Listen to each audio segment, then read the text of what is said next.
Hi again, it's Ryan Miller with Etna Interactive, and we're here today to talk a little bit about the new measures for success online, and I'm going to go ahead and dive right in. So the first thing when we look at what are the old measures of success, one of them is rankings.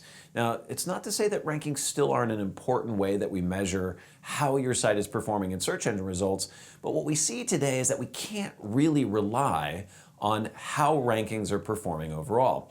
Rankings by device will vary. So if we search today on our mobile phone and do the exact same search on our desktop computer, we're going to get different results. And increasingly what we see is that there are all kinds of variations in the data that's available to us about which keywords are searched most often. Now this is happening because in part Google is hiding data away from us, and at the same time we see that there's increasing variations in how people search. So before, where lots of people searched on their desktop in the same way by typing just a few words, today, we're increasingly talking to our phones to search, and that's resulting in more variety in keywords. So what are the new measures of success? The new measures of success are the referrals coming from the top search engines, Google being perhaps the most important of those measures. Inside of Google Analytics today, we have easy reports that allow us to see when we've grown, when we've reached plateaus, and when we break through again, and that's ultimately what we want to be driving for, are those breakthroughs and referrals from the top search engines.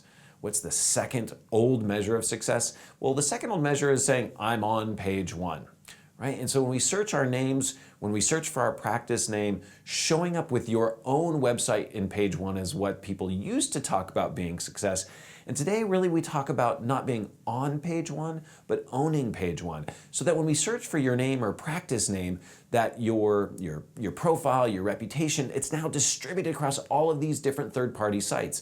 Some of you will remember that in a recent email video newsletter we recorded, we talked about the patient migration, patients migrating away from your site and experiencing and learning about you on third-party websites.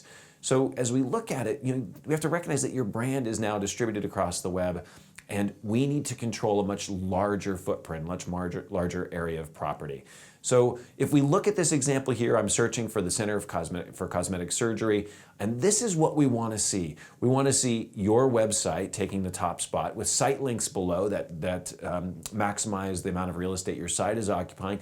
But then directly below that are third-party websites where you've played a role in influencing how you're perceived. We see here all those great 4+, 5-star reviews featured about the practice online. Similarly, I'll look really quickly for a facial plastic surgeon that we serve in the San Francisco market, and we see again all of the properties that are directly controlled by the practice website, third-party listings, social media sites, YouTube. We want to dominate the first page with content that you've directly influenced. So we're moving away from the old measure of I'm on page one to the new measure of success, which is I own page one. So old measure of success in social media was likes, right? We'd hear people at cocktail parties talking about how many fans and followers that they'd accumulated on social media. And instead we want to move to the idea of going for exposure, engagement, and interaction. Having thousands of people who've liked you on Facebook, but nobody willing to interact with you sends the wrong kind of signals, both to the social media audience and to search engines. So really what we want to look at is what are the data, what are the tools that are available to us to drive those important measures like engagement, and the Facebook Insights platform. And indeed, all of the major social channels today provide us with tools to measure performance and identify what kind of social posts are really being successful. So we want to move away from likes, and we want to move towards an understanding of engagement. Looking here at a sample of Facebook Insights and the great measures that are available to us to spot what's working and what's not. So finally, we look at some of the old measures here of visits, right? We talk about how many total visits coming to your site. And again, still, this isn't a relevant measure. It's a measure we don't want to lose sight of. But we're not really so concerned about the crowds. And in fact, what we want is patience. We don't want visitors necessarily. And poor quality traffic today is increasingly easy to come by. It's easy to be misled by data that might be available to you from one of the tools or resources that are out there. So understanding that what we're really after here is quality visitation that's able to transfer and translate into patience for you and for your practice. So bringing all that together, the new measures that we're looking at are leads and conversion of those leads to patients. And shown on the screen here is just a quick view of the kind of auditing that we do with our clients using systems that we've engineered to help us identify what's converting and which visitors, which traffic is actually turning into patients for you and for your practice. So what were those new measures for success? Ultimately, we want to kind of move away from fixating on rankings and focus on what we're doing to drive more and more successful traffic coming from those top search engines. In the old days, we talked about having your site rank first for your name. Today, we want to focus on owning the first page, both as a tactic for conversion and for protection of your reputation.